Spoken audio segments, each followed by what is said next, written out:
Have you ever found yourself lying awake at night, replaying that argument with your partner over and over in your head? Or maybe you felt your stomach drop when a text goes unanswered for hours, spiraling into worst-case scenarios about what it means. Love is supposed to be one of life's greatest joys, but if we're honest, it often feels more like walking through an emotional minefield. One wrong step and everything blows up.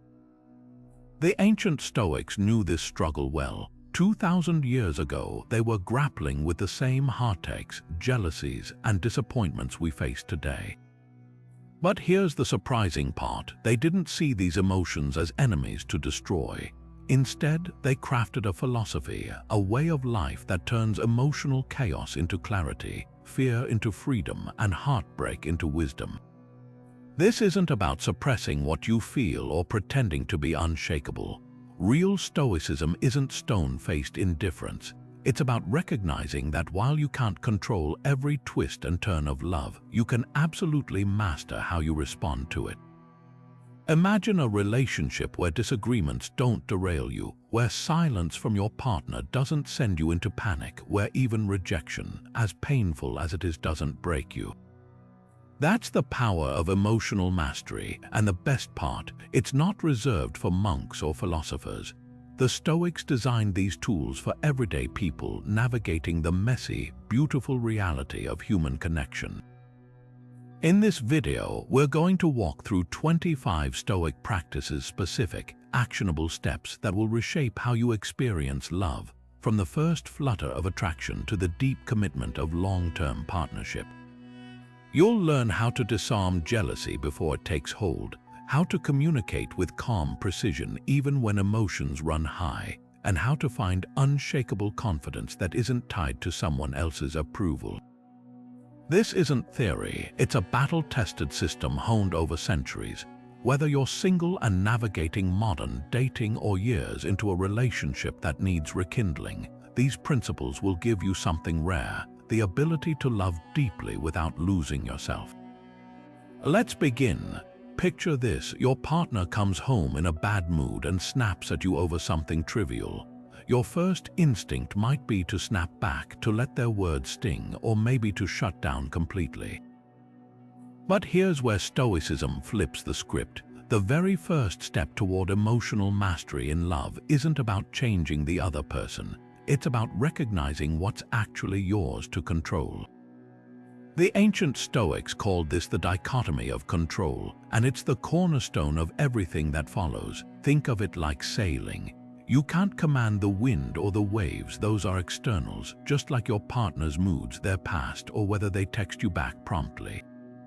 But what you can control is how you adjust your sails, your reactions, your interpretations, even the meaning you assign to their silence. These are your domain. That argument, you didn't choose their sharp tone, but you do choose whether to fuel the fire or respond with grounded clarity. Let's make this real with an example. Say the person you're dating suddenly pulls away. The Stoic response isn't to obsess over why they're distant or to chase them for reassurance. It's to ask yourself, what part of this is truly mine to influence? You can't force them to communicate, but you can decide how much mental energy you'll spend ruminating. You can't guarantee they'll stay, but you can cultivate the self-respect to walk away if their actions no longer align with your peace. This isn't passivity, it's power. When you stop pouring energy into trying to manage what's beyond your control, something extraordinary happens. You free up that energy to focus on what you can shape: your own growth, your boundaries, and the kind of love you're willing to accept. The Stoics didn't preach detachment from life's storms. They taught us to build an inner harbor, steady enough to remain unshaken when the waves roll in. And here's the subtle shift that changes everything. The more you practice this distinction, the less your happiness depends on someone else's unpredictable choices. That text left on read, it's just a notification, not a verdict on your worth. A heated disagreement, it's a moment to exercise patience, not a battle for dominance. Love stops feeling like a roller coaster you're strapped into and starts becoming a dance where you know your steps regardless of how your partner moves. This is where emotional mastery begins, not with grand gestures, but with a simple, daily question. Is this mine to carry? Drop what isn't, and you'll find your hands are finally free to hold what truly matters. You're in the middle of a conversation when your partner says something that instantly triggers you. Maybe it's a dismissive comment or a sarcastic jab. Your pulse quickens, your face flushes, and before you know it, you're about to fire back with something equally cutting. This is the exact moment where Stoic practice becomes real. It's not about lofty philosophy, it's about what you do in that split second when emotions threaten to hijack your response. The key is creating space between the trigger and your reaction, and there are concrete ways to do this. One powerful technique is the pause and label method. When you feel that surge of emotion, mentally hit the brakes and name what's happening. I'm feeling defensive right now, or this is my fear of being misunderstood talking. That simple act of labeling shifts you from being swept up in the emotion to observing it, which is the first step in choosing how to respond. The Stoics called this prosauch, or attention to your impressions. It's like catching yourself mid-fall. You can't stop the stumble, but you can decide how you land. Journaling is another game changer. Keep a small notebook or even a notes app prompt ready with 2 questions. What part of this situation can I actually control? And what story am I telling myself about what just happened? Writing forces you to slow down and examine the assumptions fueling your reaction. Maybe you're interpreting their tone as disrespect when it's really just stress from their workday. Maybe you're assuming silence means disinterest when it's simply exhaustion. The Stoics knew our suffering often comes not from events but from the judgments we layer onto them. Here's how this played out in my own life.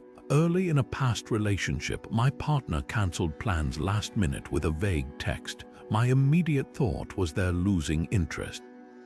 I drafted 3 reactive messages, each more passive-aggressive than the last, before I remembered the dichotomy of control. I closed my phone, grabbed my journal, and wrote, I can't control their schedule or their honesty, but I can control whether I spiral or seek clarity. When we talked later, it turned out they'd been covering a co-worker's emergency shift. My initial interpretation, totally wrong. Had I reacted in that heated moment, I'd have created conflict over a story I'd invented. This is the subtle art of emotional aikido, using the energy of the moment to redirect rather than resist. When tension rises, try this 3-part reset. First, take a literal deep breath. Oxygen cuts through fight or flight mode.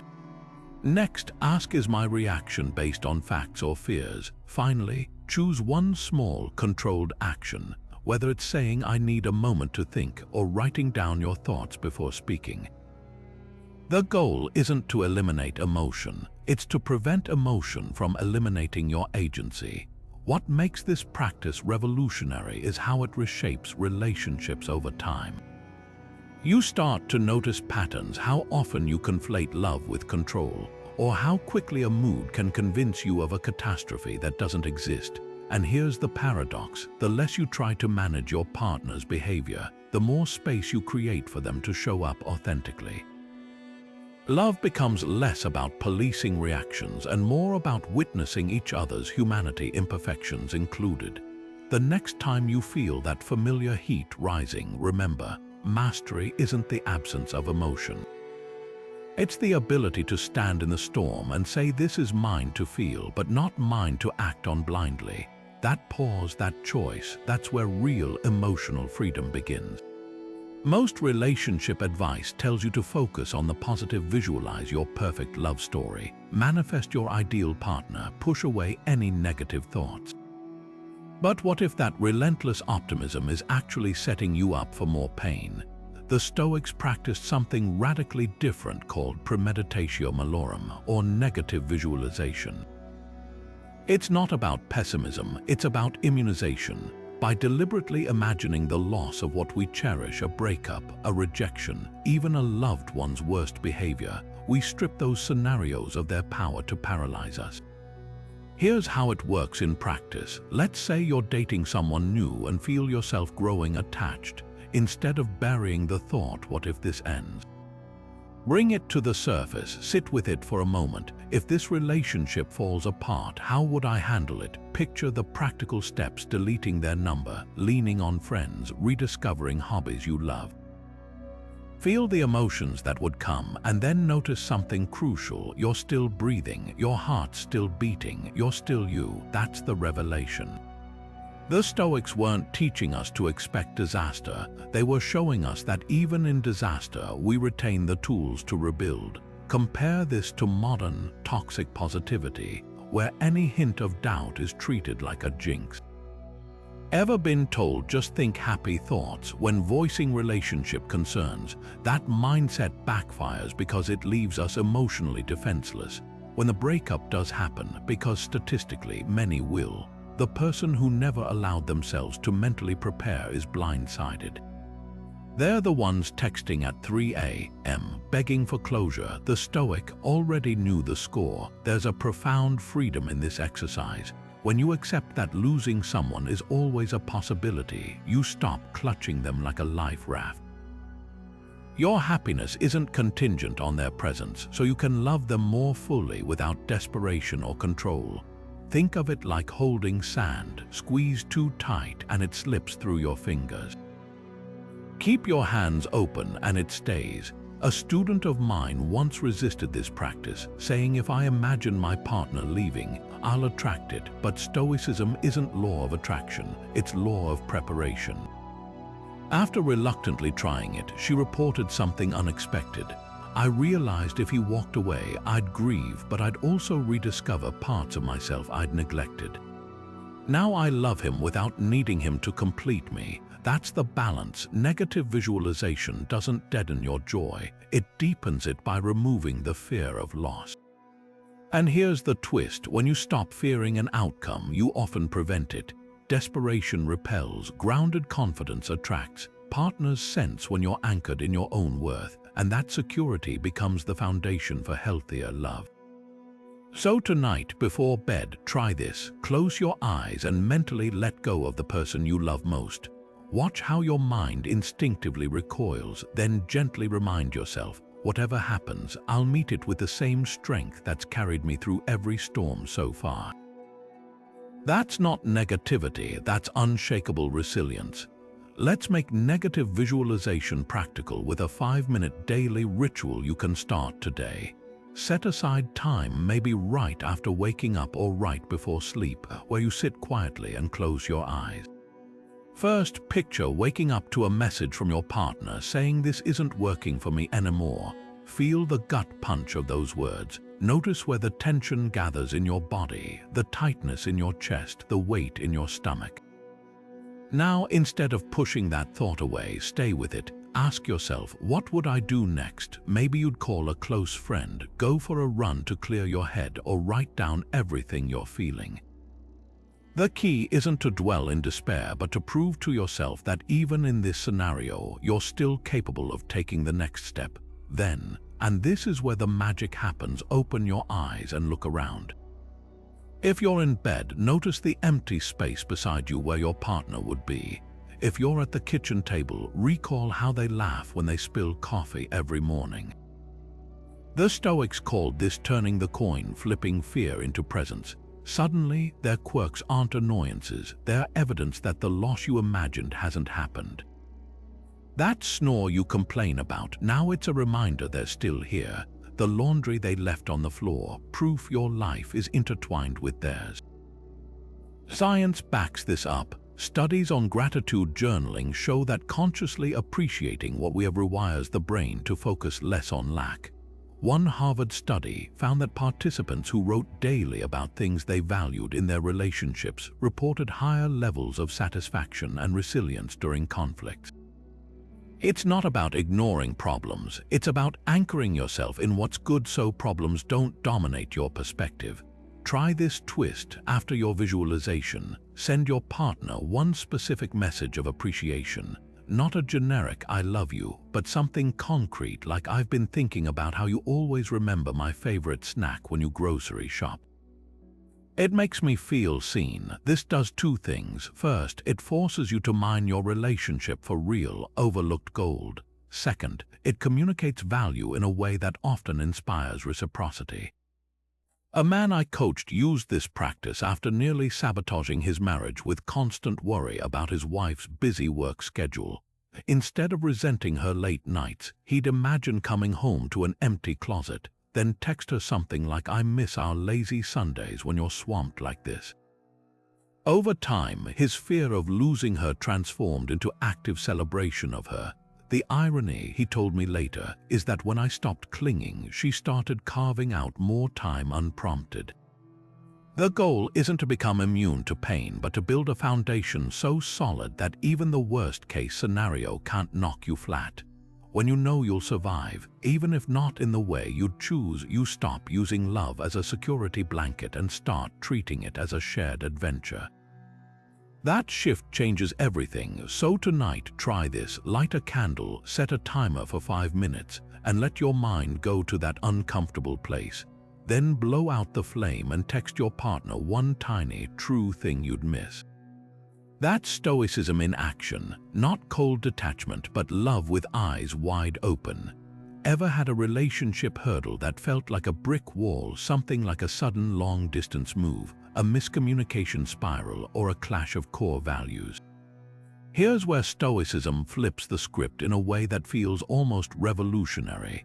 The ancient Stoics practiced something called amor fati, a Latin phrase meaning love of fate.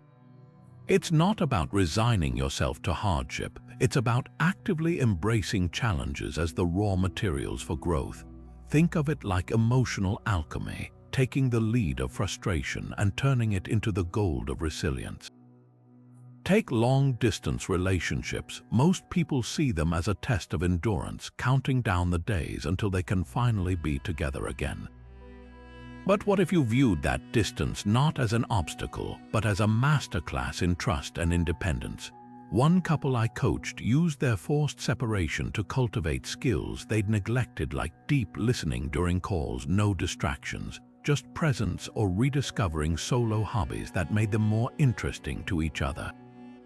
By the time they reunited, they weren't just surviving the distance, they'd transformed it into a catalyst for a stronger bond. Misunderstandings work the same way. When your partner misinterprets your words, the instinct is to think they should know me better. The Stoic Reframe. This is a chance to clarify my communication. That argument about forgotten chores isn't just nagging. It's revealing where your expectations need explicit alignment. Even jealousy, when examined without shame, can point you toward unmet needs or insecurities worth addressing. Every friction point holds a lesson if you're willing to mine it. Marcus Aurelius, the philosopher emperor, wrote in his private journal, "The impediment to action advances action." What stands in the way becomes the way. That's amor fati in action. Imagine your partner's stubbornness not as a flaw, but as a mirror showing you where your patience needs stretching. Their emotional guardedness, an invitation to practice creating safety without pressure. The Stoics didn't avoid storms, they learned to sail in them. Here's how to practice this today. Next time a conflict arises, pause and ask, what's this situation offering me the chance to develop? Maybe it's setting clearer boundaries or practicing vulnerability when you'd rather shut down. Even small irritations, like your partner's habit of interrupting, can become training grounds for calm assertiveness. The goal isn't to ignore real issues, but to meet them with the mindset of a sculptor. Every strike of the chisel, even the uncomfortable ones, shapes the masterpiece. And here's the paradox: when you stop resisting reality and start working with it, you often find the universe conspires to help you. That breakup you dreaded. It might lead you to a love that aligns with your evolved self. The career demand pulling you apart, it could teach you communication skills that deepen your connection. The Stoics weren't naive, they were pragmatic. By loving fate, even the parts that sting, you stop being a victim of circumstance and start becoming its collaborator. So try this reframe today. Look at one current relationship challenge and finish this sentence. This is my chance to get better at. Write it down, then take one small action toward that growth. That's how hurdles become stepping stones, not by magic, but by perspective. There's a crucial misunderstanding about Stoicism that trips up so many people: the idea that emotional detachment means turning into some kind of unfeeling robot. Nothing could be further from the truth. Real Stoic detachment isn't about numbing yourself to love's highs and lows. It's about developing the ability to witness your emotions without letting them steer the ship. Picture standing on a riverbank watching leaves float by instead of jumping in and being swept away by the current. That's the difference between mastery and suppression. Let's take one of love's most painful moments, a breakup, and see how this plays out in real life. When someone ends things, the immediate reaction is often panic, texting relentlessly, begging for another chance, dissecting every past interaction for clues. That's being ruled by emotion. The Stoic approach: first, you'd acknowledge the grief fully. You'd say to yourself, this hurts, I'm allowed to feel this. But then comes the pivotal shift. Instead of letting that pain dictate your actions, you'd ask, what's the next right move for my dignity? Maybe it's deleting their number to resist drunk texting, or scheduling coffee with a friend who reminds you of your worth. Here's what detachment doesn't look like: pretending you're fine when you're shattered, or telling friends it didn't matter anyway. That's suppression, and it always backfires. The emotions you bury don't disappear. They resurface as bitterness, cynicism, or self-sabotage in your next relationship. True detachment means letting the wave of sadness crash over you while keeping your feet planted. You might journal, I miss their laugh, in one sentence, and I'm capable of moving forward in the next. Both can be true simultaneously. A student of mine once described this practice as emotional binoculars, creating just enough space to see feelings clearly without being consumed by them. When her girlfriend of 3 years left abruptly, she set a timer for 20 minutes each morning to cry, rage, or just sit with the ache. When the alarm sounded, she'd wash her face and do one thing that honored her future self, whether it was updating her resume or trying a new recipe. Over time, those 20-minute windows grew shorter as her resilience grew stronger. That's detachment in action, honoring emotion without becoming its prisoner. The ancient Stoics used a powerful metaphor for this: the philosopher and the storm. Imagine two ships caught in identical tempests. One captain is screaming, blaming the waves, gripping the wheel in terror. The other is calm, adjusting sails, navigating the chaos with focused intention. Both feel the storm's intensity. Only one adds layers of panic to the experience. Your emotions are that storm. Detachment isn't controlling the weather, it's remembering you're the captain, not the wind. This skill becomes especially vital in modern dating's ambiguity. When someone ghosts you, detachment lets you think their behavior speaks to their character, not my value, instead of spiraling into what did I do wrong. During conflicts, it helps you say, I need space to process, rather than lashing out. And in healthy relationships, it prevents you from clinging so tightly that you smother the connection. Love thrives in the balance between wholehearted investment and emotional sovereignty. The ability to say, you matter deeply to me, but my peace doesn't depend on you. Try this tonight. Recall a recent emotional trigger: a terse text, a cancelled date, a criticism that stung. Play it back like a movie scene, but this time, imagine yourself as both the actor and the audience member watching. Notice where your body tenses, where the story you're telling yourself takes over. Then ask, if my best friend felt this way, what grounded advice would I give them? That space between feeling and reacting, that's where your freedom lies. We've all been there. That moment when your phone lights up with a message that makes your blood boil, fingers flying across the screen to fire back a response you'll wish you could take back. Here's where the Stoics gave us one of the most practical tools for emotional mastery, the pause. Not just any pause, but what I call the Stoic gap, that sliver of time between what happens and how you respond. It's in that gap where your power lies. Think of it like a mental airbag. When life throws a sudden emotional impact, this practice inflates just long enough to protect you from crashing into regret. The technique is simple but profound. When triggered, count 3 full breaths before you speak, type, or decide. Inhale for 4 counts, hold for 4, exhale for 6. This isn't just breathing, it's recalibrating your nervous system. Science shows that elongated exhales activate the parasympathetic system, dialing down fight or flight reactions. You're not suppressing emotion, you're creating space to choose your next move. Let me show you how this works in real time. A few years ago, I was seeing someone who'd promised to introduce me to their friends, a big step, then cancelled last minute with a flippant "sorry, forgot."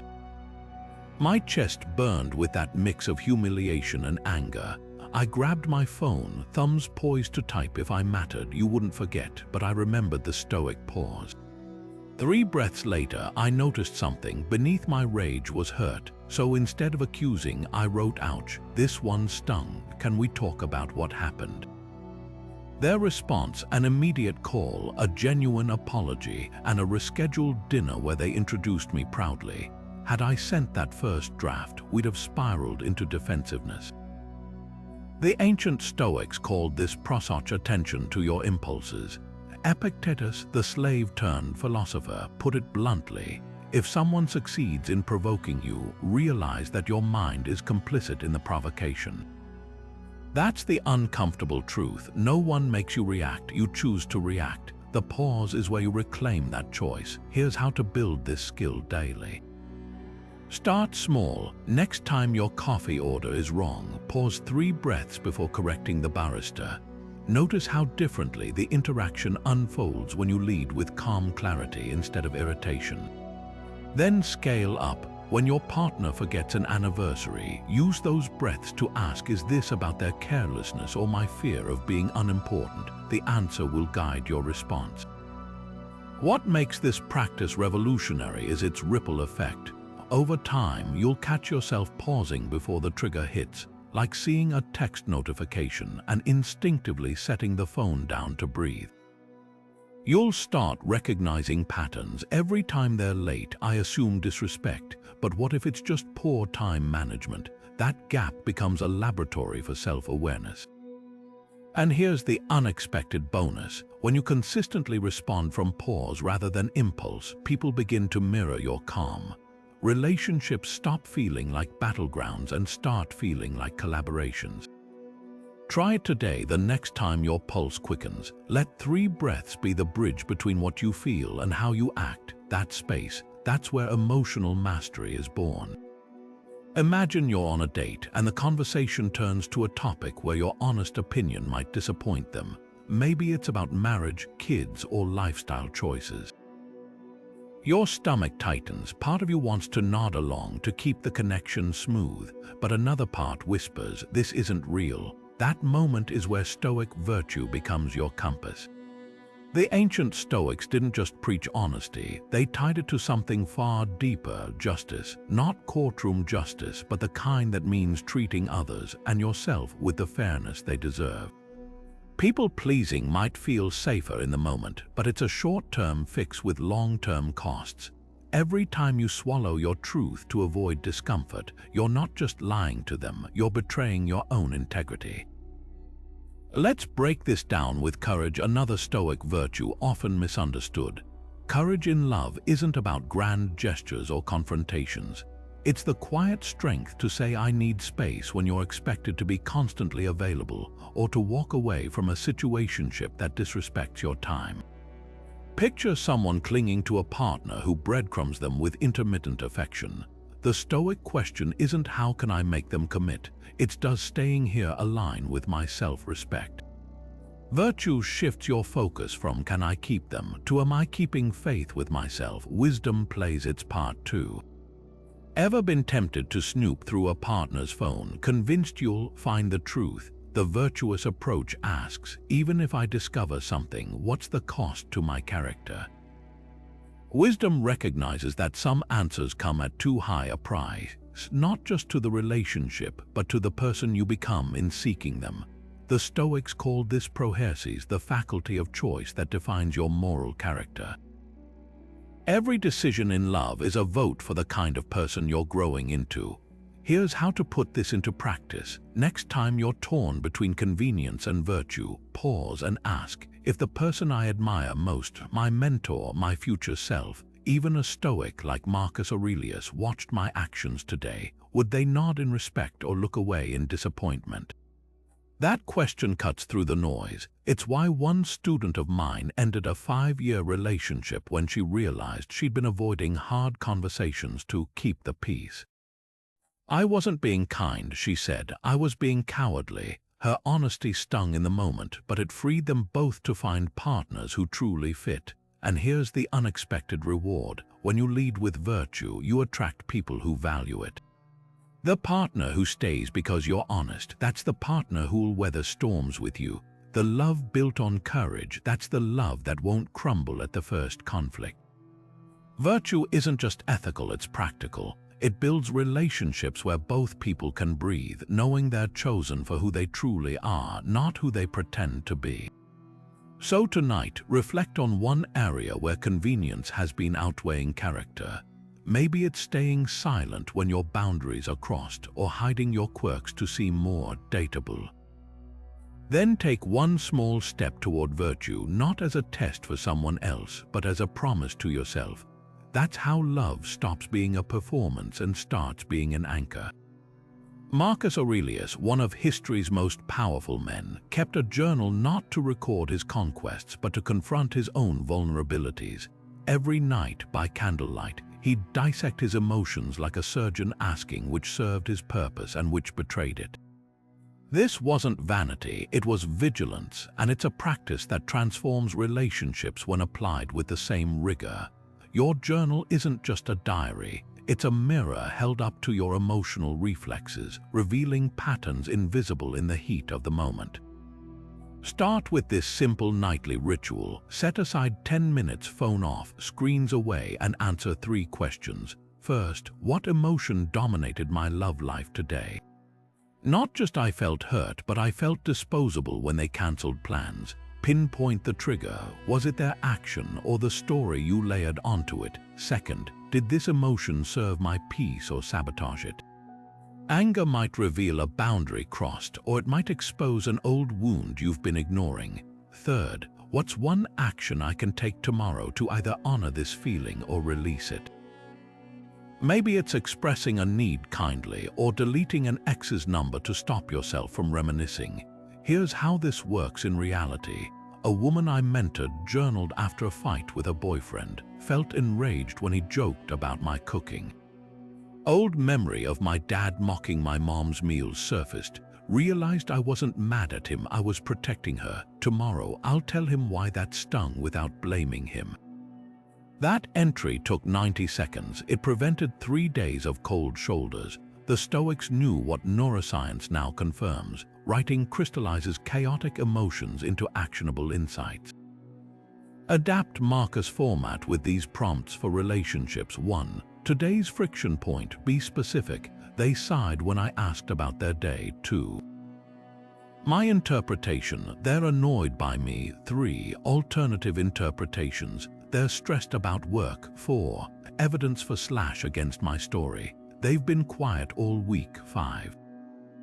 Next wise action. Ask if they need space or support. This isn't navel-gazing, it's emotional archaeology. You'll start noticing scripts you've carried for years. If I'm not needed, I'm not loved, playing out in real time. One man discovered through journaling that his trust issues were actually a fear of being boring once the chase ended. Another realized her high standards were a shield against intimacy. The page doesn't judge, it reveals, and here's the secret weapon. Review your entries monthly. Patterns leap out: how often you mistake busyness for rejection, or how quickly you assume the worst. Awareness, the Stoics taught, is the first step to mastery. Your journal becomes a map of your emotional blind spots, and with that map, you can navigate love with eyes wide open. Tonight, grab any notebook, no fancy pens required, and answer those 3 questions. In 30 days, you won't just know your partner better, you'll know yourself. And that's where every great love story truly begins. Think about the last time you held someone's hand and truly noticed it, the warmth of their skin, the way their fingers interlaced with yours, the unspoken trust in that simple touch.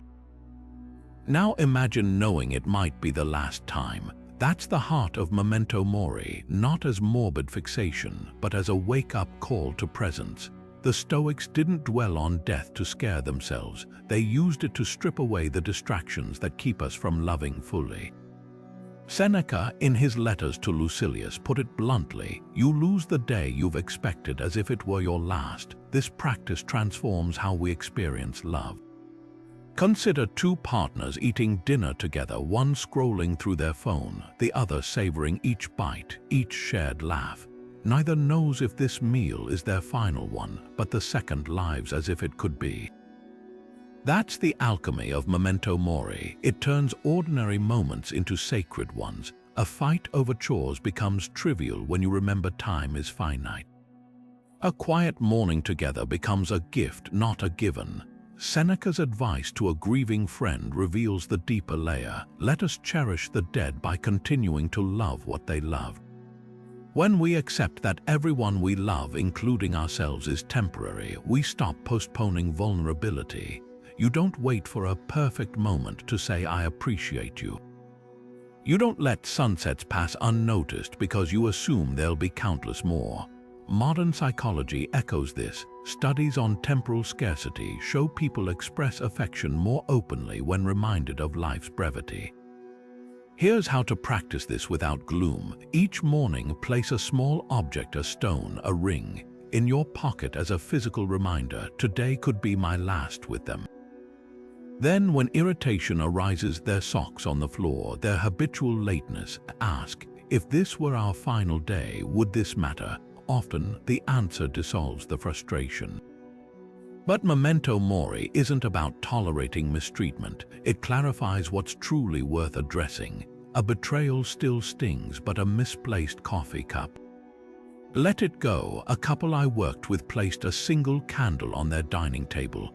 Lighting it before meals became their ritual to pause and say, "We're here now." After 6 months, the husband told me, "I stopped resenting her humming while she cooks. Now I catch myself listening for it. That's the sound I'd miss most." That's the paradox. By embracing endings, we deepen our presence in the middle. This isn't just philosophy, it's practical armor against love's modern pitfalls. Ghosting loses its power when you know your worth isn't tied to someone's attention span. Breakups still hurt, but they don't devastate because you've loved fully without clinging. Even in happy relationships, memento mori prevents taking love for granted. Try it tonight. As your partner sleeps, watch the rise and fall of their chest for just 60 seconds. Let that rhythm remind you this is borrowed time, and that's what makes it exquisite. Epictetus once observed that we have 2 ears and 1 mouth for a reason, to listen twice as much as we speak. In an age where every disagreement feels like a battle to be won, this Stoic principle cuts against the grain. Most relationship conflicts escalate not because of what's said, but because of what's missed while both people are waiting to talk. Active listening isn't just polite, it's a superpower for emotional mastery. Picture this common scenario. Your partner comes home frustrated after a bad day at work. They vent about their boss, and halfway through you jump in with, "Well, here's what you should do." Suddenly, their shoulders tense. What felt like support now feels like dismissal. The Stoic approach silence as strategy. Instead of problem solving, try this. "Tell me more about what happened." Then, and this is crucial, let the silence breathe after they finish. That space invites them to unpack layers they didn't even know they were carrying.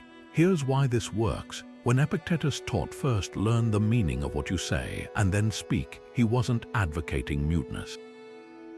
He was highlighting that most words are reactive noise, not intentional communication. In relationships, we often confuse hearing with listening. Hearing is auditory, listening is emotional archaeology. It's detecting the tremor in their voice when they say "I'm fine," or noticing how their jaw clenches at certain topics. A couple I coached demonstrated this perfectly. During conflicts, the husband would interrupt with solutions while his wife just wanted to feel heard. When he started practicing stoic listening, nodding without fixing, summarizing her points before responding, their arguments shortened from hours to minutes. I realized, he said, my helpful advice was really my own anxiety demanding control. The moment he stopped treating her emotions as problems to solve, she felt safe enough to actually consider his perspective. This isn't passive acceptance. There's immense strength in withholding words until they serve a purpose. Imagine your partner accuses you of being distant. The knee-jerk reaction, "I'm not distant, you're just needy," the stoic pivot, "Help me understand what distant looks like to you." That reframe transforms accusation into collaboration. Practice today with this exercise. In your next conversation, challenge yourself to speak only after the other person has fully stopped, counting 3 breaths in the silence if needed. Notice how often your listening was really just rehearsing your rebuttal. Real listening requires the humility to admit you might not have the answer, and the confidence to trust that silence often reveals more than speech ever could. When you master this, you'll discover something revolutionary. Sometimes the most powerful thing to say is nothing at all. There's a quiet revolution hidden in how we think about love, one that both Stoics and Buddhists have pointed to for centuries. It's the idea that you can hold someone with all your heart without clutching them with all your fear. Picture a parent watching their child perform in a school play. They aren't thinking "you must get the lead role" or "you failed me." They're simply present, marveling at this tiny human being brave enough to stand on stage. That's love without attachment, celebrating what is rather than white-knuckling what you think should be. This doesn't mean indifference. A stoic parent still helps with homework, they just don't equate their child's worth with straight A's. Similarly, in romance, you can deeply desire someone's presence without treating their absence as a personal indictment. The Buddhist metaphor is illuminating here. Imagine holding a bird in your hand.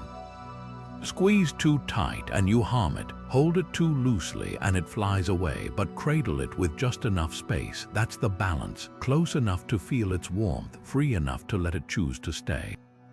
Modern relationships often confuse intensity for depth. We think, if I'm not aching for them, do I even love them? But obsession isn't devotion, it's insecurity in disguise. The Stoic distinction lies in differentiating the act of loving from the need to be loved back. One is your virtue to cultivate, the other is an external you can't command. Think of it like gardening. You can water the soil, pull the weeds, and stake the vines, but you don't yank the plant taller each morning. Love is the tending, not the demand for bloom.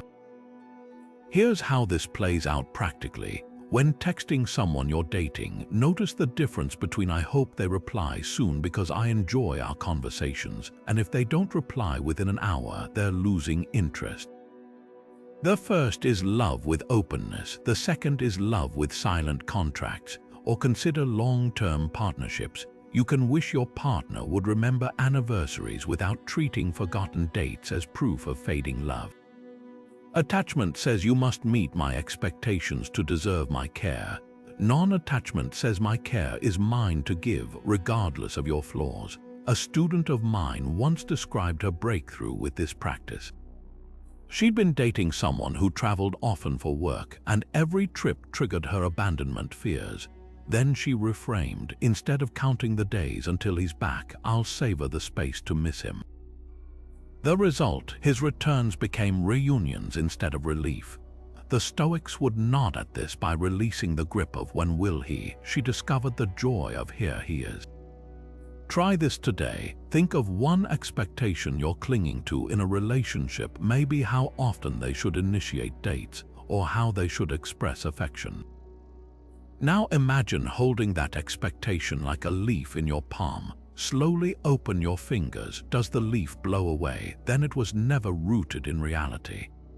Does it stay? Then it's not an expectation, it's a shared value. Love without attachment isn't less passionate, it's more honest. It's the courage to whisper you're free and discover who chooses to walk beside you when the cage door swings wide.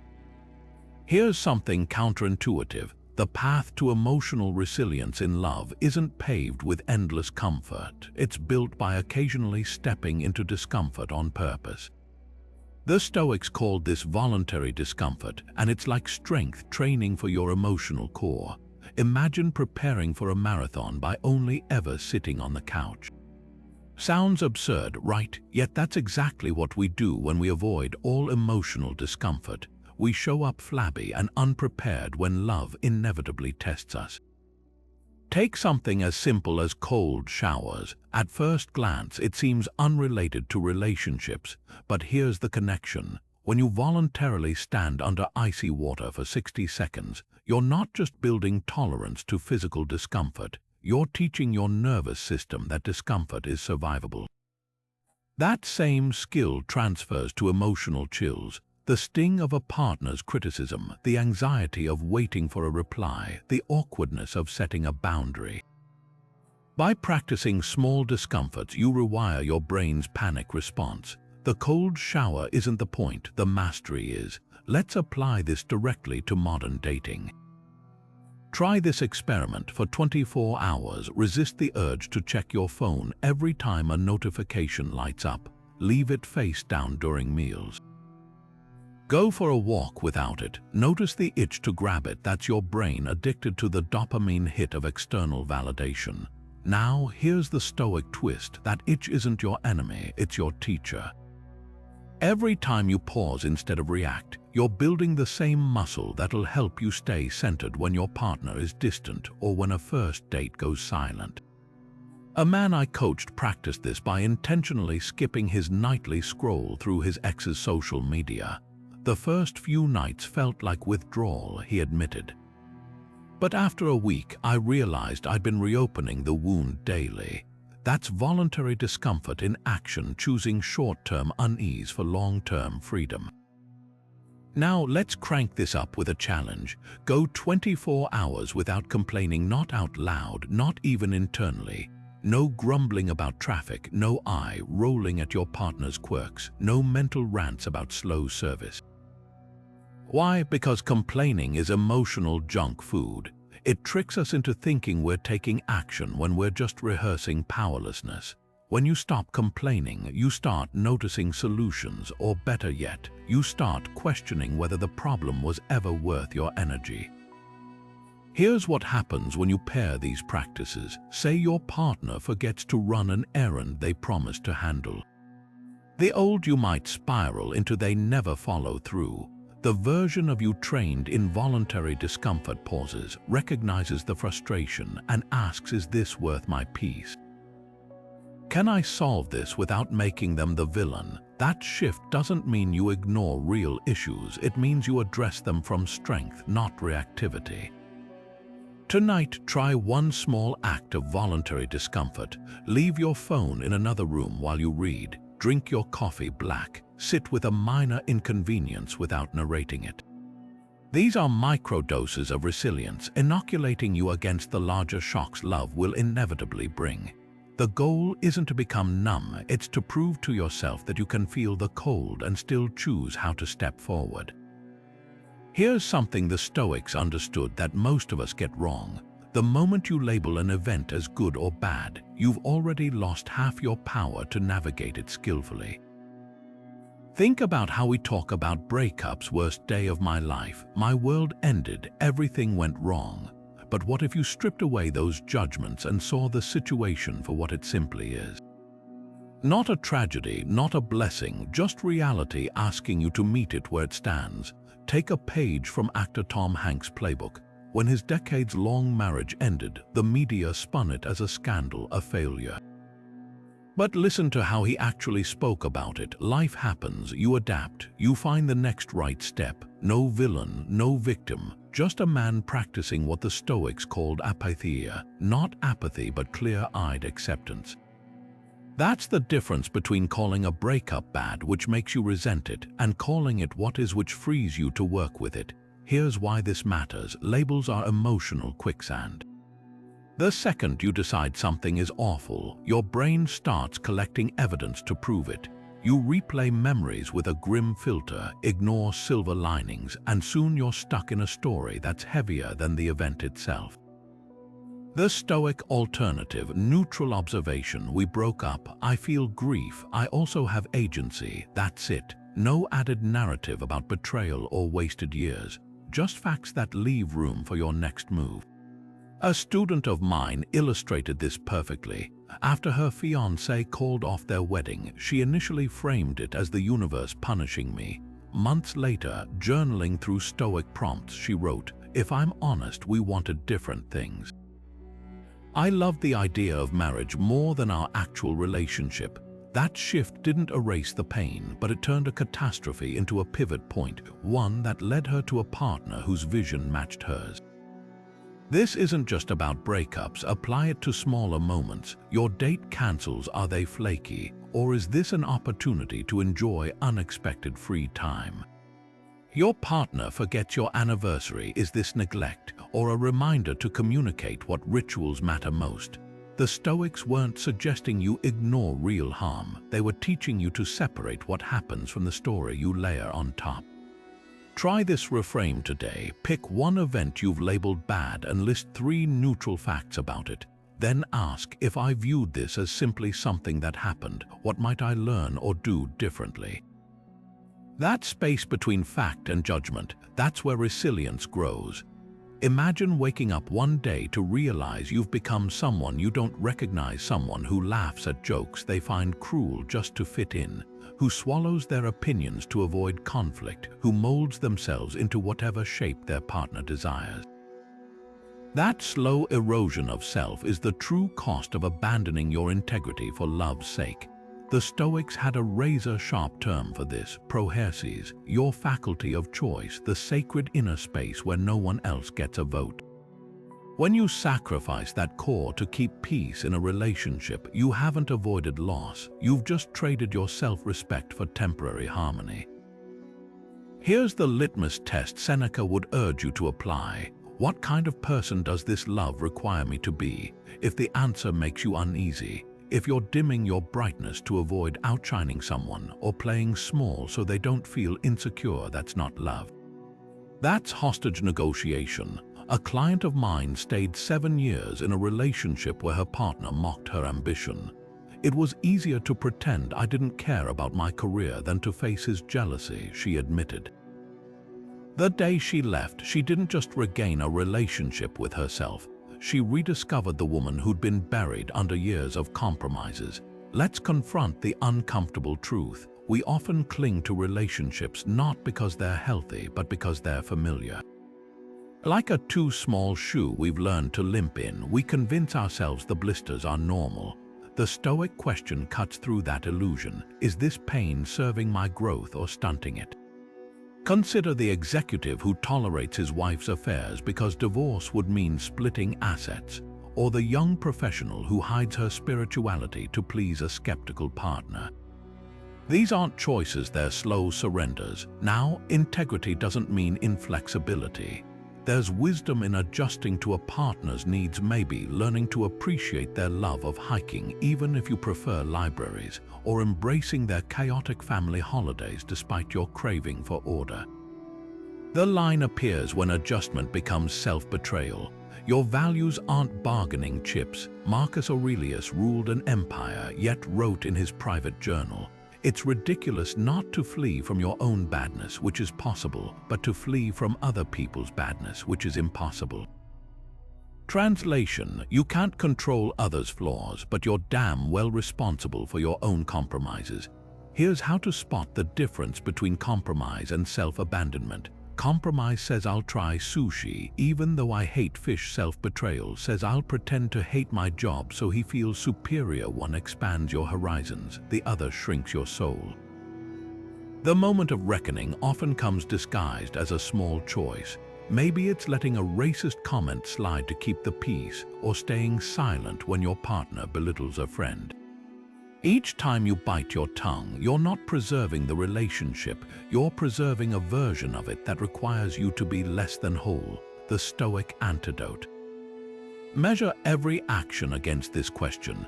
If the world could see this moment, would I stand tall or cringe? That's your integrity meter. And here's the paradox the Stoics understood. The more you honor your core, the more you attract people who resonate with it. The partner who stays when you stop people-pleasing, that's the partner who loves you, not the performance. So tonight, ask yourself, what's one way I've bent out of shape to fit this relationship? Then, like a tree after a storm, let yourself spring back to your natural form. Either the relationship will bend to accommodate you, or it'll reveal it was never built for the real you to begin with. Cato the Younger once stood trial before Rome's corrupt elite, fully expecting to be exiled or executed. When the verdict came down, a shocking acquittal, he didn't celebrate. Instead, he walked out disgusted, saying, "I'm ashamed to have been acquitted by such men." That's the Stoic spirit of turning obstacles into fuel. Most people see rejection as a full stop. Cato saw it as kindling for his inner fire. And here's what's wild. Modern neuroscience backs this ancient mindset up. Studies on resilience show that people who frame setbacks as redirection rather than failure actually recover faster and emerge stronger. Let's make this brutally practical for modern love. Say you're ghosted after what felt like a promising connection. The conventional approach: obsess over what went wrong, stalk their socials for clues, maybe even send that cringe-worthy "did I do something to upset you?"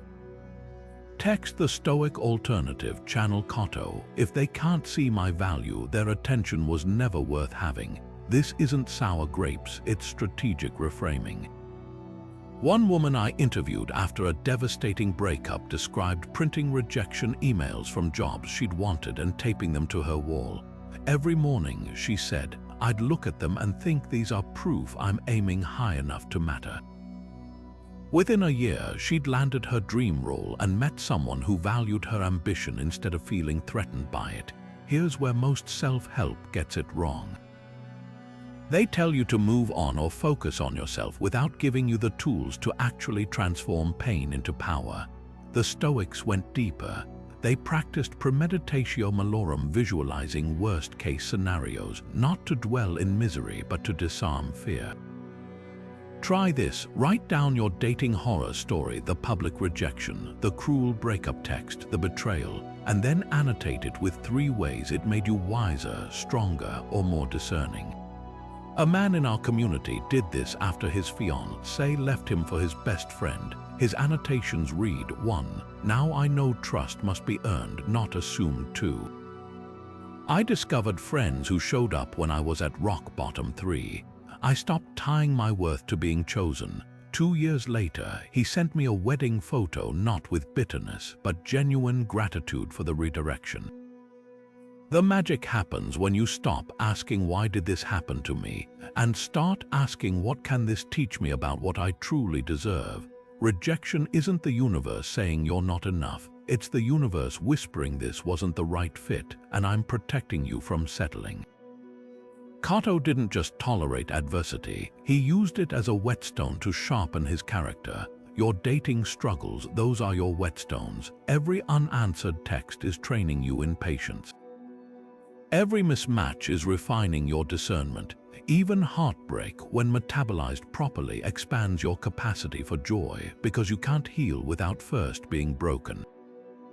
So next time romance stings, stand like Cato at that tribunal. Let them underestimate you, let them walk away, then light their doubt as fuel for the person you're becoming. The best revenge isn't getting them back. It's building a life so vibrant that their exit becomes the favor you never knew you needed. It starts with a scroll, the engagement photos that look straight from a magazine, the anniversary posts gushing over perfect partners, the vacation reels where no one argues over directions. Suddenly, your own relationship feels like a draft next to someone else's final copy. Here's the truth social media won't show you. Comparison isn't just the thief of joy, it's a funhouse mirror distorting reality. The Stoics warned about this 2,000 years before Instagram existed. When Seneca observed we suffer more in imagination than in reality, he might as well have been talking about the agony of measuring your love against curated snippets designed to impress strangers. Consider what actually happens when you compare. That couple who posts daily #couple goals content, you're seeing 30 seconds of a 24-hour day carefully edited to hide their silent treatments and mismatched libidos. The friend whose partner planned a surprise getaway, you don't see the 6 months they spent in therapy learning to communicate. Social media turns relationships into highlight reels while yours plays the unedited director's cut bloopers, awkward pauses and all. The Stoic antidote: shift your gaze inward. Instead of asking why isn't my relationship like theirs, ask how has my capacity for love grown since last year. Track your own milestones, the argument you navigated with patience instead of defensiveness, the vulnerable conversation you initiated, the old trigger that no longer derails you. That's real progress no filter can enhance. A woman in our community practiced this by creating a private growth journal. Every month, she'd note one way her relationship skills had evolved. February, stopped assuming his quiet moods were about me. March, asked for space instead of picking fights. Over time, flipping through those pages became more satisfying than any like count. I realized, she said, I wasn't competing with anyone but the person I used to be. That's the Stoic secret. When you measure yourself against your past self, you're always winning.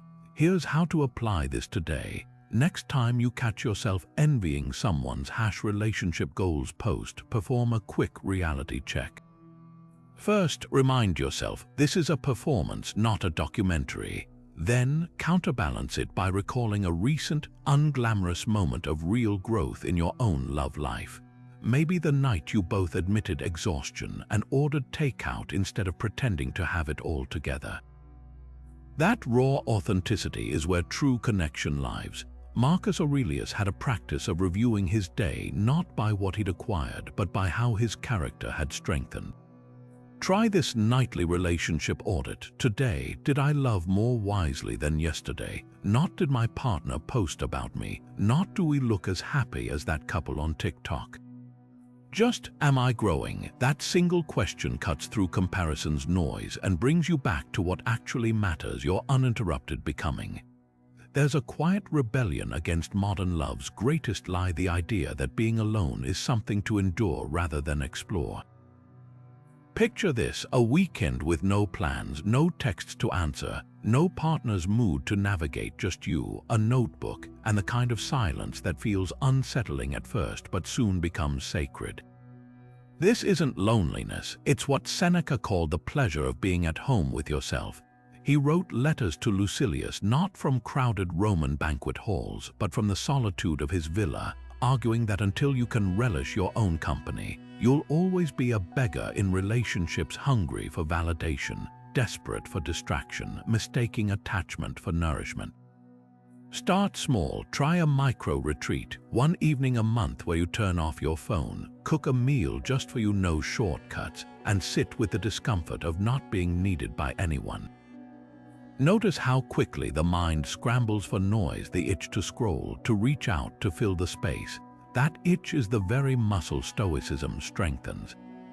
A client of mine, terrified of solitude after a decade of serial monogamy, began with 15-minute walks without headphones. At first, I counted the seconds, she admitted.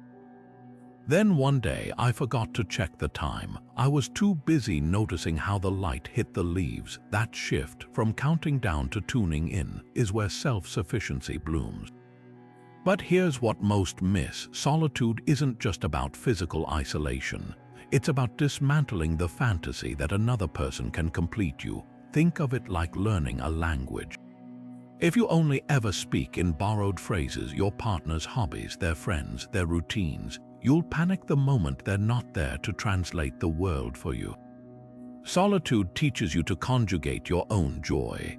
A man who took a solo camping trip after his divorce described the revelation. I realized I'd forgotten what I looked like in firelight without someone else's eyes reflecting back at me. Seneca's letters reveal the radical payoff of this practice. All those who call you to themselves draw you away from yourself, he warned. He wasn't condemning connection. He was exposing the danger of losing yourself in it. Modern research echoes this. Studies on self-concept clarity show that people who spend regular time alone have stronger identities, make more decisive choices in relationships, and recover faster from breakups. They're like trees with deep roots, bendable in the storm but unbreakable at the core. So here's your challenge. Plan a you date, not a spa day or movie binge disguised as self-care, but an activity that forces you to confront the edges of your independence. Visit a museum alone and linger at the exhibits you choose. Take a train to a new town with no itinerary. Sit at a restaurant table for one and savor the luxury of tasting without commentary. Each time the voice whispers this would be better with someone, smile and reply, but then I wouldn't know if I'm here for them or for me. That's the alchemy of solitude. It turns the fear of being alone into the proof you're already enough. Your partner walks in the door an hour late without calling, dinner's gone cold and your stomach tightens. Before your brain even processes the feeling, your mouth fires off. Nice of you to finally grace me with your presence. That sarcastic bite, classic reaction territory, raw emotion taking the wheel. Now rewind the scene, same tardiness, same frustration, but this time you take 3 deliberate breaths and say, I was worried when you didn't call. Can we figure out a better system for next time? That's response territory, emotion acknowledged but not in charge. The difference between these two approaches isn't just semantics, it's neuroscience. When we react, the amygdala hijacks the prefrontal cortex, your brain's panic button overriding its reasoning center. Reacting is primal, like jerking your hand from a hot stove. Responding, though, that's prefrontal cortex engagement, the pause where you assess the burn before deciding whether to run cold water or grab ointment. Let's animate this in real-time scenarios. Imagine your date flakes last minute. Reaction, guess you're just not that into me, enjoy your night. Sent. Blocked queue, hours of regret. Response, last-minute cancellations make it hard to trust plans. Let me know if you'd like to reschedule when you're more certain.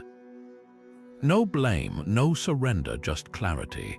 One leaves bridges burned, the other leaves room for accountability. Here's the Stoic hack. Before speaking, ask, is this true?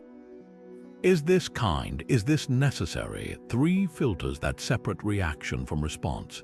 A man I coached used this when his wife criticized his parenting in front of friends. His gut reaction, you're one to talk, you spoil them rotten, would have ignited a public fight. Instead, he responded, I hear your concern. Let's discuss this at home so we're on the same page. Truth, yes, he acknowledged her input. Kind, yes, no humiliation. Necessary, absolutely, it protected their united front. But what about when emotions run white hot? Try the body-mind sync. Place a hand on your sternum, literally grounding yourself, and whisper, what does the best version of me do now? That tactile interruption creates just enough space to shift from reactor to responder. One woman kept a smooth stone in her pocket during tough conversations with her partner. When tension rose, she'd clutch it, using the physical cue to access her stoic pause. Notice how responses often include I statements, I felt, I need, while reactions lean on you accusations, you always, you never. This isn't wordplay, it's emotional sovereignty.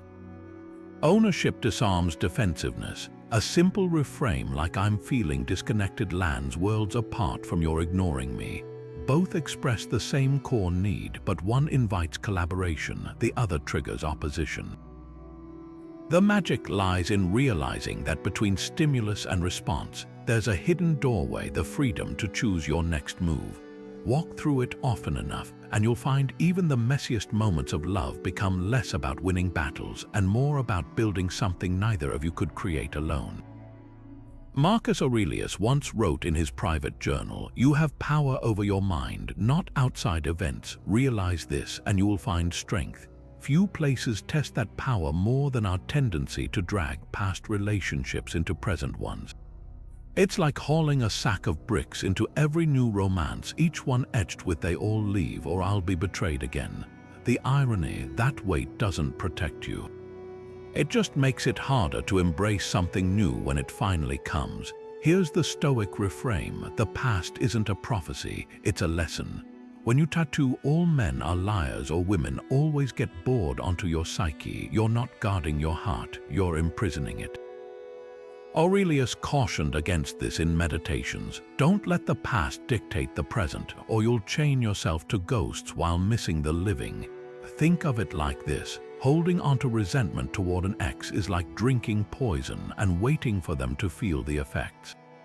The only one it harms is you. Let's make this practical with a forgiveness meditation, not because they deserve it, but because you deserve peace. Find a quiet space, close your eyes, and bring to mind someone from your past who still stirs discomfort.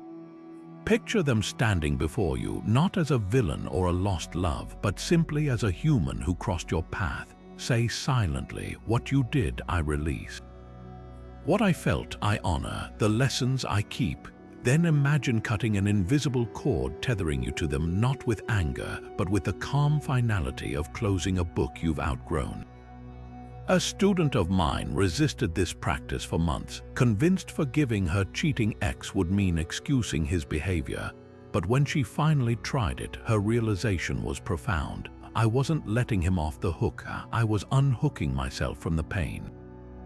That's the Stoic distinction. Forgiveness isn't absolution, it's emancipation. You're not erasing the past, you're reclaiming your present from its grip.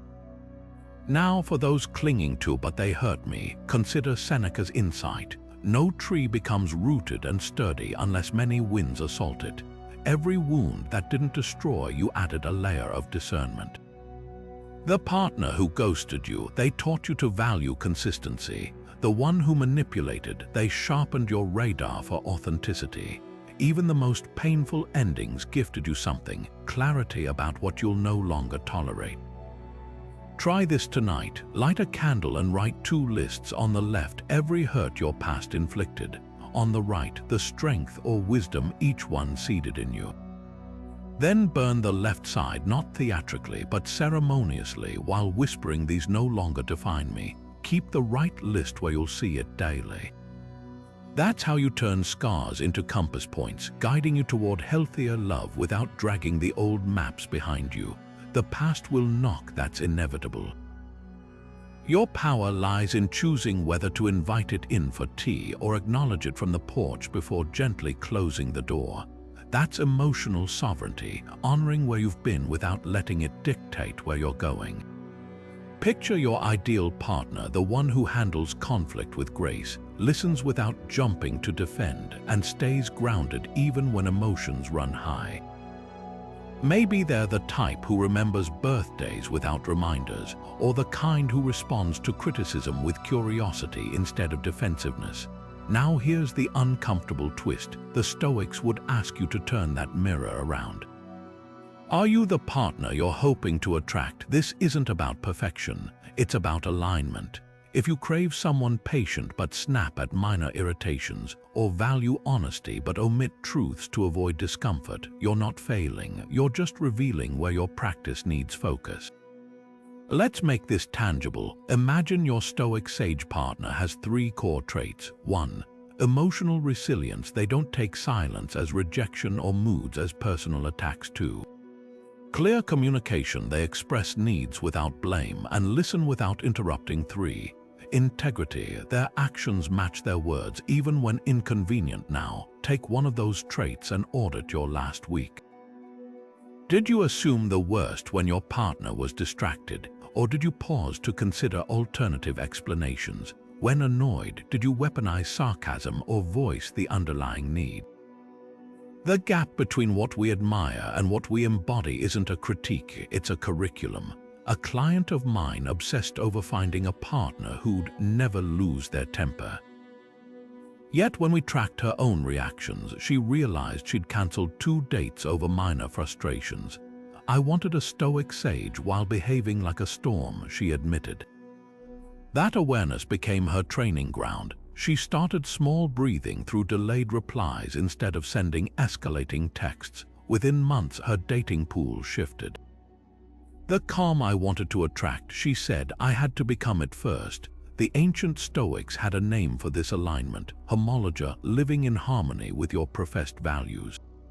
Musonius Rufus taught that we judge ourselves by our intentions but others by their actions, creating a double standard that poisons relationships. The remedy: reverse the lens. When frustrated by a partner's behavior, ask, when have I done something similar? When longing for more kindness, ask, where could I offer it first? This isn't self-punishment, it's intentional growth. Try tonight's exercise. Sketch your ideal partner's emotional traits in one column, then grade yourself honestly in a parallel column. No guilt, just observation. The discrepancies, those are your starting points, because the secret the Stoics knew is this: the love you seek isn't out there waiting to be found. It's within you, waiting to be lived. Think of your last big argument, the kind that left your stomach in knots and your mind replaying every word you wish you'd said differently. Now imagine if you'd walked into that moment with a preloaded script, not of words to weaponize, but of grounded responses to keep your emotional balance intact. That's the Stoic practice of premeditatio malorum, not just anticipating challenges, but rehearsing your inner compass for when storms hit. This isn't pessimism, it's emotional preparedness, like packing an umbrella before clouds even appear. Take something as simple as cancelled plans, a minor inconvenience that can spiral into "they don't value me" if left unchecked. The untrained mind defaults to reaction, frantic texting, passive-aggressive silence, or internal doomsday scenarios. But the Stoic practitioner, they've already scripted a better path. If they cancel, I'll revisit that book I've neglected or call an old friend. By pre-deciding their response, they bypass the emotional vortex entirely. It's not about suppressing disappointment, it's about redirecting that energy toward actions that nourish rather than deplete. Let's dissect how this works neurologically.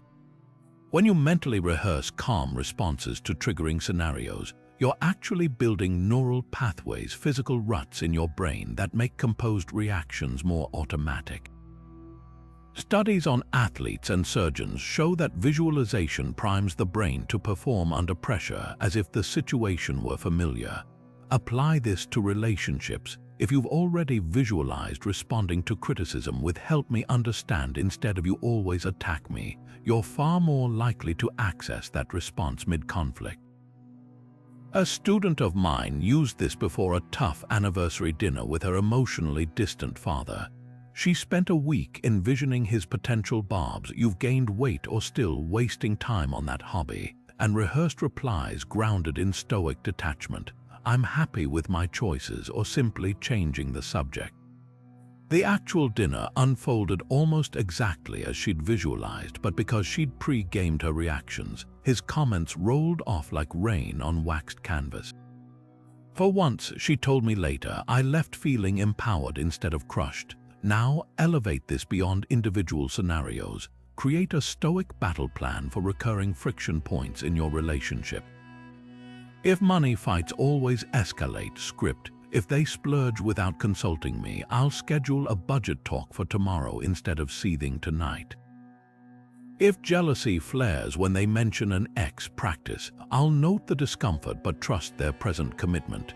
These aren't canned responses, they're cognitive lifelines that keep you from drowning in reactive emotion. The brilliance of this practice lies in its duality. By preparing for worst-case scenarios, you often prevent them. A partner who expects your meltdown over cancelled plans may be disarmed by your cheerful "no worries, I'll tackle that project I've been putting off." Suddenly, the dynamic shifts from walking on eggshells to mutual respect. Even if conflicts still arise, you're no longer entering them unarmed. Tonight, try this. Pick one recurring tension in your love life and write 3 if-then responses. If they are, keep them simple, actionable, and aligned with your values. Then, mentally rehearse them like an actor running lines until they feel natural. What you're really practicing isn't just conflict management, it's the art of remaining unshaken when the ground beneath you feels anything but solid. Epictetus dropped a truth bomb 2,000 years ago that still shatters modern relationships. Freedom is wanting what happens. At first glance, it sounds like surrender, but dig deeper and you'll find the ultimate hack for emotional liberation. Think about your partner's most stubborn trait. Maybe they're chronically late, or they leave dishes piled in the sink, or they snore like a chainsaw. Now, how much mental real estate do you burn resenting what will never change? That's the irony the Stoics spotted. We chain ourselves to suffering not through the traits themselves, but through our refusal to accept them as part of the package deal. Here's where most self-help gets it backward. They tell you to communicate to change your partner, as if love were a home renovation project. But Stoicism flips this. Change your relationship to what's unchangeable. A student of mine hated her husband's disorganization until she reframed it as the flip side of his spontaneous spirit. The same man who forgets bills is the one who impulsively books beach trips when I'm stressed, she realized. This isn't making lemonade from lemons, it's recognizing the fruit was never sour to begin with, just different than you imagined. Neuroscience backs this ancient wisdom. Studies on cognitive reappraisal show that when we label something as unchangeable, our brain stops wasting energy on resistance and starts finding creative adaptations. Like the wife who bought her forgetful husband a rainbow-colored key rack after years of fighting over lost keys. It's not that he doesn't care, she said, it's that his brain doesn't track objects like mine does. That tiny shifter from "why won't he change" to "how can we work with this" cut their key-related arguments by 80%. But let's be clear, acceptance isn't the same as tolerating disrespect. Epictetus wasn't saying want abuse or neglect.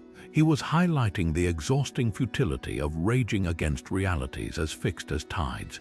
Your partner's introversion isn't a personal snub. Their need for solo time is as innate as their eye color. Their blunt communication style isn't cruelty, it's the same directness that drew you when you admired their authenticity. The traits we resent are often the shadow side of what we once loved. Try this reframe today. Pick one unchangeable and ask, what hidden gift does this contain? The partner who's bad with dates might excel at living in the present. The one who overthinks decisions likely avoids reckless risks. Even snoring, that universal irritant, can become a nightly reminder. This body beside me is imperfect, alive, and choosing to share its vulnerabilities with me. That's the alchemy of acceptance. It transforms annoyances into touchstones of intimacy. When you stop fighting reality, you free up energy to love what's actually there, not the fantasy of what could be.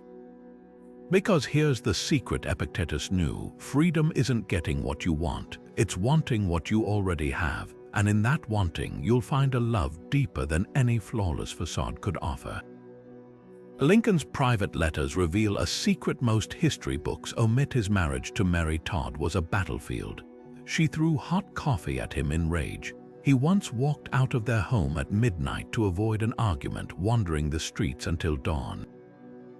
Yet when advisors urged him to divorce, he refused, not out of weakness, but because he'd built a fortress of emotional discipline.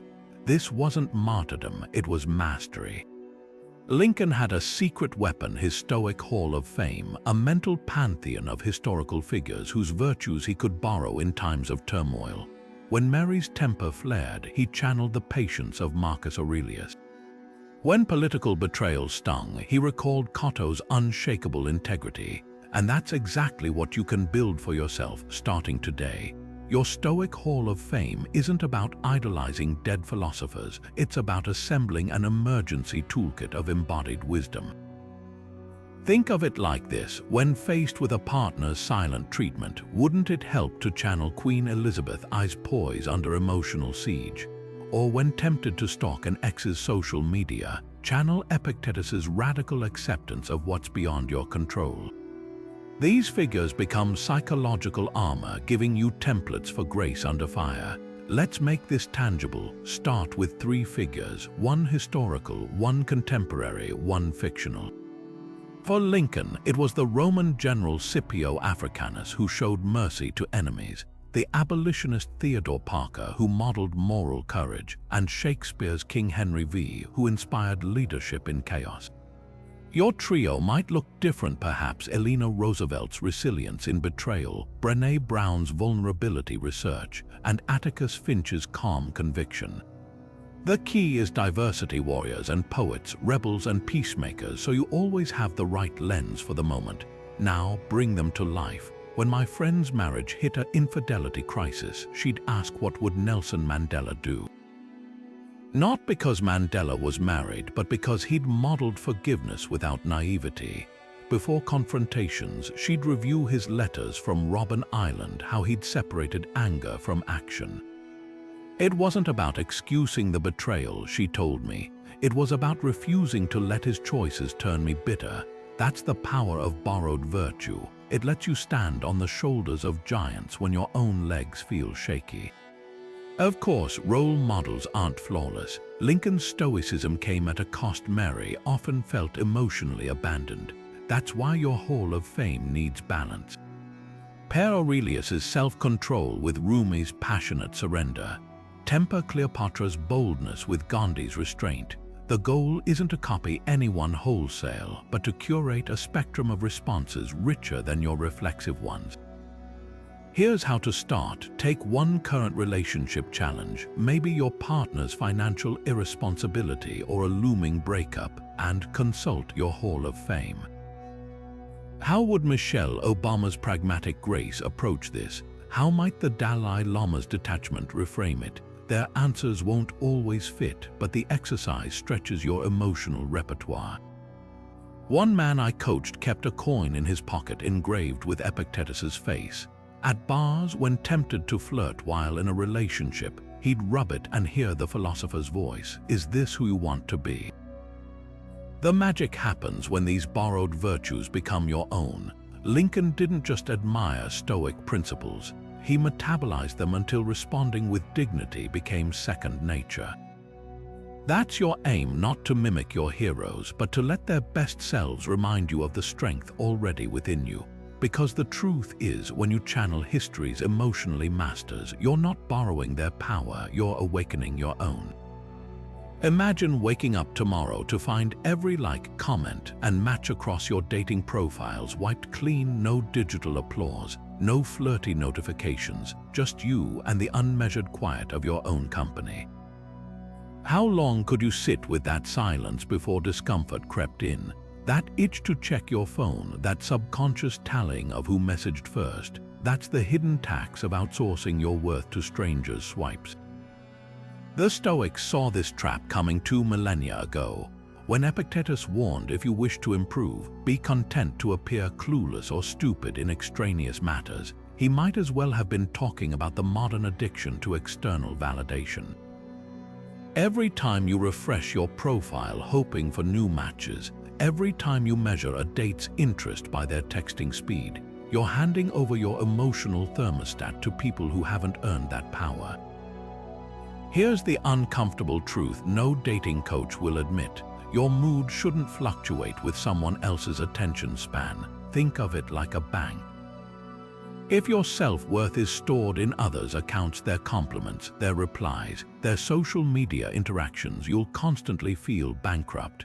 But when you become your own vault, their deposits become bonuses, not necessities. A woman in our community tested this by deleting her dating apps for just 7 days. The first 48 hours felt like withdrawal, she admitted. By day 5, I caught myself singing in the shower for no one's approval.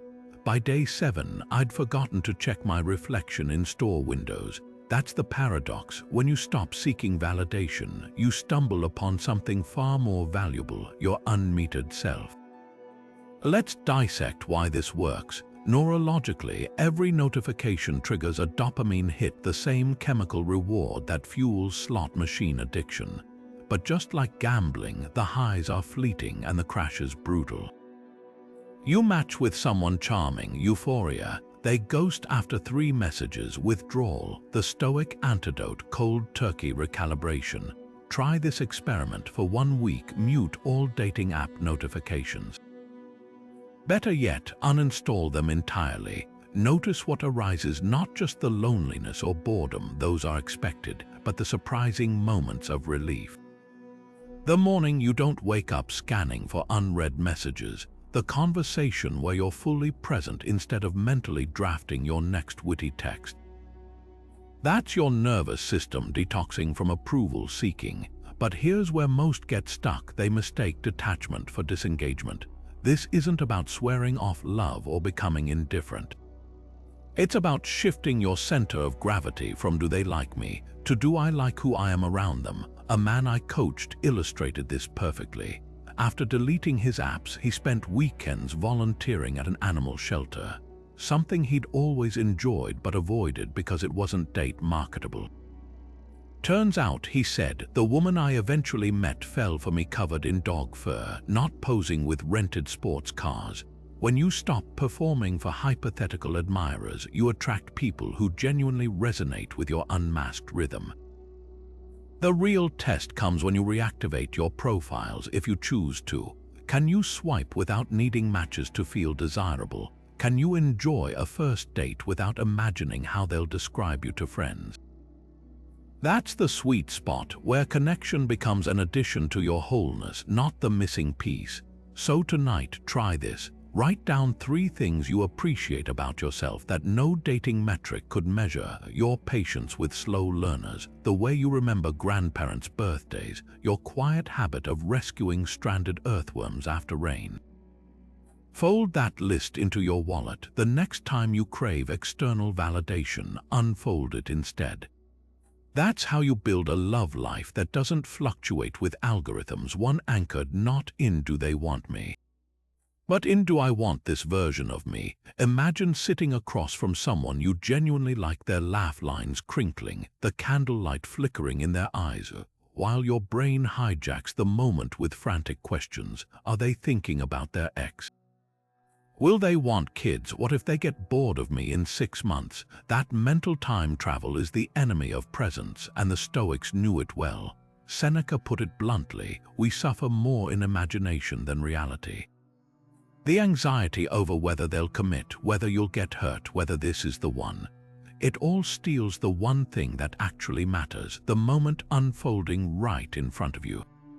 Here's the radical Stoic shift. Love isn't a contract to negotiate, it's an experience to inhabit. Think of it like holding water. Clench your fists in fear of spilling it and you'll lose every drop. Cup your hands gently and you'll drink deeply. That's the difference between treating a first date like an audition for marriage and treating it as a single evening to connect with another human. The future isn't yours to control, but your presence, that's your domain. Try this grounding exercise next time anxiety pulls you out of the moment. Pause and name 5 sensory details in your environment. The citrus scent of their cologne, the warmth of the coffee cup in my hands, the hum of distant conversation, the texture of the linen napkin, the hint of vanilla when they laugh. This isn't just mindfulness, it's neurobiology. Naming sensory inputs activates the prefrontal cortex, quieting the amygdala's panic about hypothetical futures. One man I coached used this during a tense conversation with his girlfriend. Instead of spiraling into "this fight means we're doomed," he focused on the weight of her ring on my pinky, the way her voice cracks when she's trying not to cry. That shift didn't solve their issue magically, but it allowed him to respond to what was actually happening, not the catastrophe his anxiety was scripting. The Stoics didn't ignore the future, they just refused to mortgage the present for it, planning together, healthy, obsessing over shared last names before you finish dessert. That's fear masquerading as foresight. Here's how to spot the difference. Future talk that feels expansive, "I'd love to take you hiking this summer," comes from presence. Future talk that feels frantic, "Will you still love me if I gain weight?" comes from fear. One builds connection, the other suffocates it. A woman in our community shared her breakthrough with this. She'd been so busy mentally rehearsing breakup speeches for a new partner, just in case, that she'd stopped noticing how his eyes softened when she walked into a room. "The irony," she said, "when I finally let myself just enjoy him, the need for those rehearsals disappeared. That's the alchemy of presence. It doesn't guarantee a future, but it ensures you don't miss the love that's already here." Tonight, try this during your next interaction, whether a date, a phone call, or a quiet moment with your long-term partner. Notice when your mind leaps ahead. Then anchor back with this question: what's true right now? Not in an hour, not tomorrow, not in some imagined future. Right now. The warmth of their hand, the rhythm of their breath, the unscripted silence between you. That's where love lives, not in the what-ifs, but in the what-is. And the more you train yourself to dwell there, the less power the unknown future holds over your peace. Love isn't something that happens to you, it's something you do. That's the radical Stoic reframe most people miss. We've been conditioned to think of love as this overwhelming feeling, something that sweeps us off our feet or abandons us without warning. But the ancient Stoics saw it differently. To them, love wasn't a tsunami you helplessly ride. It was a garden you tend daily, regardless of the weather. Think about the difference between those two metaphors. One leaves you at the mercy of forces beyond your control. The other hands you a shovel and says, "Get to work." Consider how we usually measure love's strength: by the intensity of butterflies in your stomach or the frequency of grand gestures. But what about the mornings when your partner's breath is stale and their mood is sour, and you choose to make their coffee anyway? What about the nights you listen to their work frustrations for the third time this week, resisting the urge to interrupt with "You already told me this"? Those aren't lapses in passion. Those are love in its purest form, action over adrenaline.